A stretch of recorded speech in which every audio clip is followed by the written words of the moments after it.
داتا صاحب رحمہ کتب وقت حضرت ابو فضل محمد بن حسن ختلی حنبلی علیہ رحمہ کی داستانیں سنا کرتے تھے۔ آپ کی بارگاہ میں حاضر ہوئے تو حضرت شیخ ختلی علیہ رحمہ کی نگاہ پر پڑی تو انوار تجلیات برسنے لگیں، تو آپ نے بیعت کر لی اور ہمہ وقت حضرت شیخ ختلی علیہ رحمہ کی بارگاہ میں رہنے لگے۔ تھوڑی سی مدت میں فضائے معرفت کی بلندیوں میں پرواز کرنے لگے۔ جب شیخ نے دیکھا کہ میرا مرید علمی اور روحانیت پر فیض حاصل کر چکا ہے تو انہوں نے آپ کو حکم دیا کہ آپ لاہور چلے جائیں۔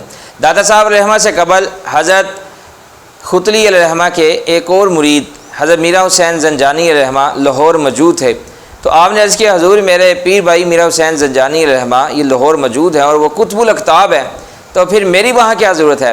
تو آپ نے فرمایا نہیں، تم لاہور لازمی جاؤ۔ مرشد پاک کا حکم ملنے کے بعد آپ نے اپنے گھر والوں کو نہیں دیکھا، اپنے شہر کو نہیں دیکھا، اپنے علاقے کو نہیں دیکھا، اپنے ملک کو نہیں دیکھا، اپنے گھر بار نہیں دیکھا، بلکہ اللہ تبارک و تعالیٰ کی رضا اور مصطفیٰ علیہ الصلوۃ والسلام کی خوشنودی اور دین اسلام کی تبلیغ کے لیے سب کچھ چھوڑ کر آپ لاہور تشریف لے آئے۔ اور جب داتا صاحب رحمہ لاہور تشریف لائے اور شام ہو چکی تھی اور شہر کے دروازے بند ہو چکے تھے، تو آپ نے وہاں پر ایک ٹیلے پر قیام فرمایا، اور یہ وہی ٹیلہ ہے جہاں پر آج آپ کا مزار پاک موجود ہے۔ جب صبح ہوئی تو آپ شہر کے اندر داخل ہوئے تو ایک جنازہ آتے ہوئے دکھائی دیا، تو پوچھا یہ کس کا جنازہ ہے؟ تو پتہ چلا کہ یہ حضرت میرا حسین زنجانی رحمہ کا جنازہ ہے۔